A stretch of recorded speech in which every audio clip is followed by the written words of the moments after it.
नमस्कार, आप देख रहे हैं रितम और मैं हूं आपके साथ चेतना मनकोटिया। कर्नाटक विधानसभा चुनाव प्रचार में राजनीतिक वार पलटवार का दौर जारी है। अब राज्य में बजरंग बली को लेकर भी राजनीति तेज हो गई है। प्रधानमंत्री नरेंद्र मोदी ने होसपेट में चुनावी सभा को संबोधित करते हुए कहा कि ये देश का दुर्भाग्य है कि कांग्रेस को भगवान राम से भी दिक्कत थी और अब उसे जय बजरंग बली कहने वालों से भी दिक्कत है। उन्होंने कहा कि मैं आज जब यहाँ हनुमान जी को नमन करने आया हूँ, उसी समय कांग्रेस पार्टी ने अपने मैनिफेस्टो में बजरंग बली को ताले में बंद करने का निर्णय लिया है। पहले श्री राम को ताले में बंद किया और अब जय बजरंग बली बोलने वालों को ताले में बंद करने का संकल्प लिया है। बता दें कि कांग्रेस अध्यक्ष मल्लिकार्जुन खड़गे ने मंगलवार को कर्नाटक के लिए पार्टी का घोषणा पत्र जारी किया।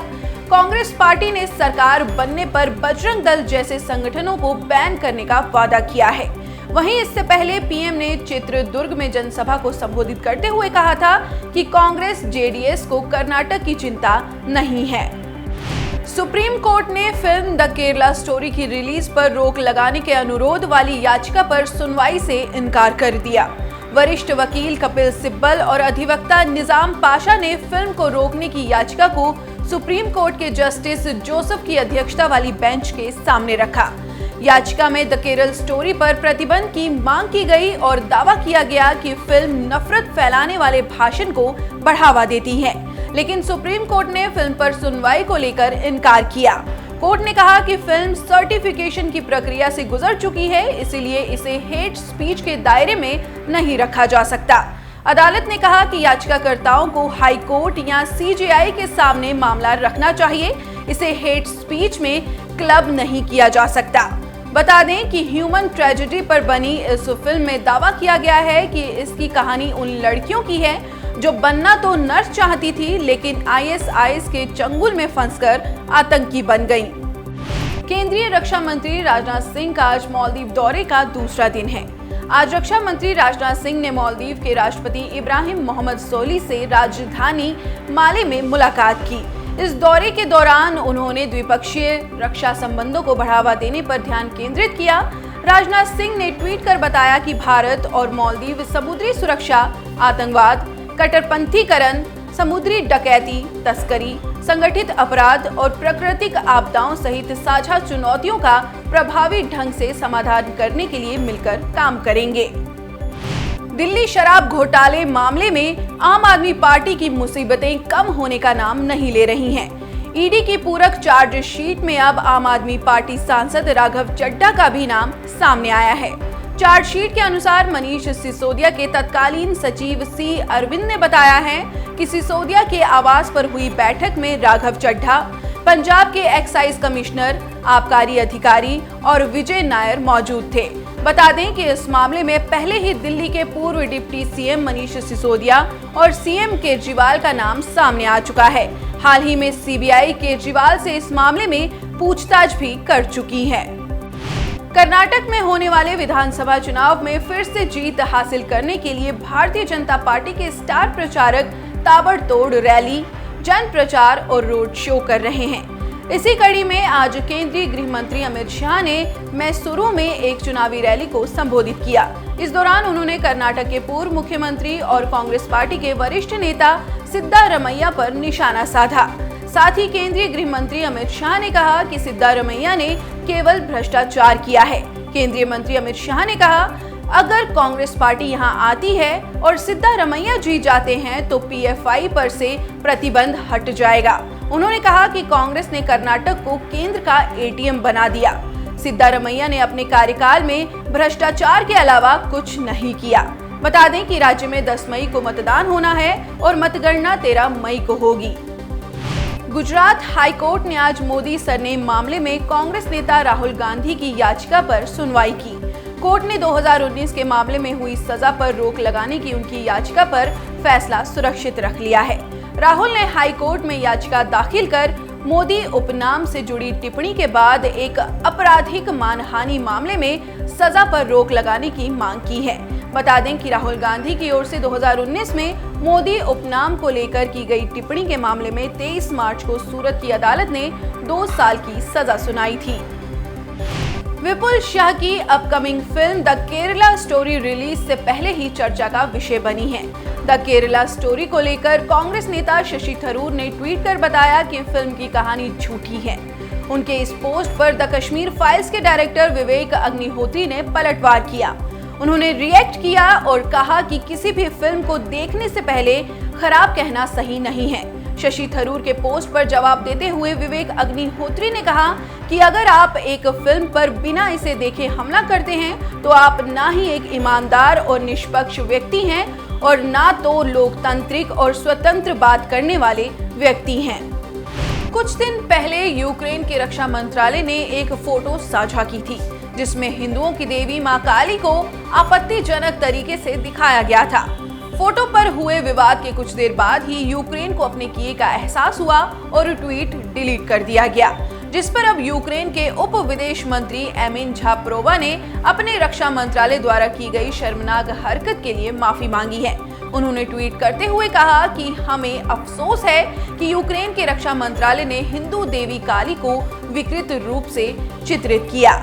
यूक्रेन और उसके लोग अद्वितीय भारतीय संस्कृति का सम्मान करते हैं और अत्यधिक समर्थन की सराहना करते हैं। देश के वरिष्ठतम राजनेताओं में से एक और एनसीपी के राष्ट्रीय अध्यक्ष शरद पवार ने रिटायर होने का ऐलान किया है। अपने जीवन से जुड़ी एक किताब के विमोचन के कार्यक्रम में बोलते हुए कहा कि अब मैं चाहता हूं कि एनसीपी की जिम्मेदारी कोई और संभाले। मैंने कई साल तक पार्टी की जिम्मेदारी संभाली है और अब पार्टी का नेतृत्व नहीं करना चाहता। उन्होंने कहा कि मैं अब चाहता हूं कि कोई और पार्टी की जिम्मेदारी संभाले, इसीलिए एनसीपी अध्यक्ष पद से रिटायर हो रहा हूं। उत्तर प्रदेश में निकाय चुनाव के लिए पहले चरण के प्रचार का अंतिम दिन है। अंतिम दिन चुनाव प्रचार के लिए मुख्यमंत्री योगी आदित्यनाथ आज प्रयागराज पहुंचे। इस दौरान उन्होंने अतीक अहमद का नाम लिए बिना ही माफियाओं को अपना संदेश दिया। सीएम योगी ने जनसभा को संबोधित करते हुए कहा कि प्रयागराज तो पापाचार का शिकार बना दिया था, लेकिन प्रयागराज न्याय की धरती है। जो जैसा करता है वैसा ही भरता है। सीएम योगी ने कहा कि आज भारत का सम्मान होता है, दुनिया में भारत के प्रति नजरिया बदल चुका है। आतंकी फंडिंग मामले में आज तड़के कश्मीर घाटी में एनआईए ने 1 दर्जन से ज्यादा जगहों पर छापेमारी की है। इस दौरान पूछताछ के लिए एक व्यक्ति को भी हिरासत में लिया गया है। श्रीनगर, अवंतीपोरा, पुलवामा, कुलगाम और अनंतनाग इलाकों में ये छापेमारी की गई। एनआईए की ओर से बताया गया है कि 1 वर्ष पहले दर्ज एक केस की जांच के लिए ये छापेमारी की है जो आतंकी फंडिंग से जुड़ा हुआ है। उत्तर प्रदेश के गाजीपुर से बसपा सांसद अफजल अंसारी की लोकसभा सदस्यता खत्म हो गई है। गैंगस्टर एक्ट में 4 वर्ष की सजा सुनाए जाने के बाद ही अफजल की संसद सदस्यता जानी तय हो गई थी, जिसकी अधिसूचना लोकसभा सचिवालय की ओर से जारी कर दी गई है। बता दें कि बाहुबली नेता अफजल अंसारी को उसके भाई पूर्व विधायक मुख्तार अंसारी को 29 अप्रैल को एमपी एमएलए कोर्ट ने गैंगस्टर एक्ट में सजा सुनाई। इसमें मुख्तार को 10 वर्ष तो बसपा नेता अफजल को 4 वर्ष का कारावास हुआ है। राजस्थान में भारत पाकिस्तान अंतर्राष्ट्रीय सीमा पर सीमा सुरक्षा बल ने मादक पदार्थों की तस्करी करने वाले 2 पाकिस्तानियों को मार गिराया है। अतिरिक्त पुलिस अधीक्षक सतेंद्र पाल सिंह ने बताया कि ये घटना बीती रात बाड़मेर के पास हुई है, जहां भारत पाकिस्तान अंतर्राष्ट्रीय सीमा पर मादक पदार्थों की तस्करी में लिप्त होने के 2 पाकिस्तानियों को सीमा सुरक्षा बल ने मार गिराया है। उन्होंने बताया कि तलाशी के बाद करीब 3 किलोग्राम संदिग्ध मादक पदार्थ जब्त किया गया है। देश में कोरोना के मामलों में लगातार गिरावट देखी जा रही है। केंद्रीय स्वास्थ्य मंत्रालय के आंकड़ों के अनुसार पिछले 24 घंटे में कोरोना के 3,325 नए मामले सामने आए हैं। वहीं 6,379 लोगों ने कोरोना को मात दी है और पिछले 24 घंटे में 17 लोगों ने कोरोना से दम तोड़ा है। स्वास्थ्य मंत्रालय के अनुसार देश में सक्रिय मामलों में अब कुल संक्रमण का 0.11% शामिल है और राष्ट्रीय कोविड-19 रिकवरी दर 98.71% दर्ज की गई है। आईपीएल 2023 के बीच टीम इंडिया के लिए अच्छी खबर है। आईसीसी टेस्ट रैंकिंग में भारतीय टीम शीर्ष पर पहुंच गई है। भारत ने ऑस्ट्रेलिया को पीछे छोड़ा है। दरअसल आईसीसी ने टेस्ट रैंकिंग के आकलन के लिए शामिल की गई सीरीज में बदलाव किया है, जिसमें ताजा रैंकिंग मई 2020 से मई 2022 तक होने वाली सीरीजों के परिणामों को महत्व दिया गया है। आईसीसी का पैमाना बदलने के बाद भारत के पास 119 से 121 अंक हो गए हैं और ऑस्ट्रेलिया को पीछे करके टीम इंडिया आईसीसी रैंकिंग में शीर्ष पर पहुंच गई है। वहीं ऑस्ट्रेलिया के अंक 122 से घटकर 116 हो गए हैं। इंडियन प्रीमियर लीग 2023 का 43वां मैच 1 मई को लखनऊ सुपर जॉयंट्स और रॉयल चैलेंजर्स बेंगलोर के बीच खेला गया। मैच के दौरान विराट कोहली, नवीन उल हक और गौतम गंभीर के बीच तीखी बहस देखने को मिली। बीसीसीआई ने आपस में लड़ाई करने पर तीनों लोगों पर जुर्माना लगाया है। इस लड़ाई का नुकसान सबसे ज्यादा विराट कोहली को हुआ है। बीसीसीआई ने इस दौरान आरसीबी के बल्लेबाज विराट पर 1.7 करोड़ रुपए का फाइन लगाया, तो अब गंभीर को भी 25 लाख रुपए जुर्माने के रूप में चुकाने होंगे। इतना ही नहीं, लखनऊ के बल्लेबाज नवीन उल हक को भी 1.79 लाख रुपए जुर्माना भरना होगा। अप्रैल 2023 में जीएसटी कलेक्शन के आंकड़ों ने इतिहास रच दिया है। वित्त मंत्रालय ने बताया कि अप्रैल में जीएसटी कलेक्शन 1.87 लाख करोड़ रुपए रहा है, जो अब तक का ऐतिहासिक रिकॉर्ड है। मार्च 2023 में देश का जीएसटी कलेक्शन 1,60,122 करोड़ रुपए का रहा था। बीते वर्ष अप्रैल 2022 में जीएसटी कलेक्शन 1,67,540 करोड़ रुपए रहा था। यानी बीते अप्रैल के मुकाबले इस अप्रैल में जीएसटी कलेक्शन में 19,495 करोड़ रुपए ज्यादा की वसूली हुई है। प्रधानमंत्री नरेंद्र मोदी ने रिकॉर्ड जीएसटी कलेक्शन पर ट्वीट किया कि ये भारतीय अर्थव्यवस्था के लिए बहुत बड़ी खबर है। कम टैक्स रेट के बावजूद टैक्स कलेक्शन में रिकॉर्ड इजाफा बताता है कि जीएसटी कैसे इंटीग्रेशन और अनुपालन में सफल रहा है।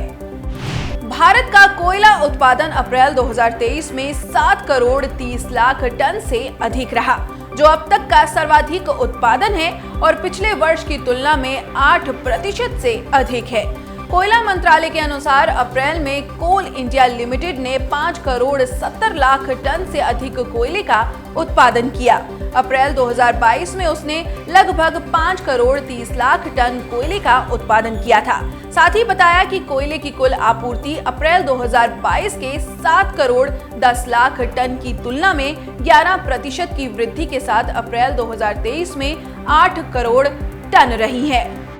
भारत 2026-27 तक संयुक्त अरब अमीरात यानी यूएई को अपना निर्यात बढ़ाकर $50 अरब कर सकता है। वाणिज्य सचिव सुनील बर्थवाल ने बताया कि दोनों देशों के बीच मुक्त व्यापार समझौते के कारण ये वृद्धि होने की उम्मीद है। साथ ही कहा कि इस समय यूएई का निर्यात $31.3 अरब है। उन्होंने कहा, व्यापार समझौता लागू होने के बाद भारत और यूएई के बीच कारोबार में काफी वृद्धि हुई है।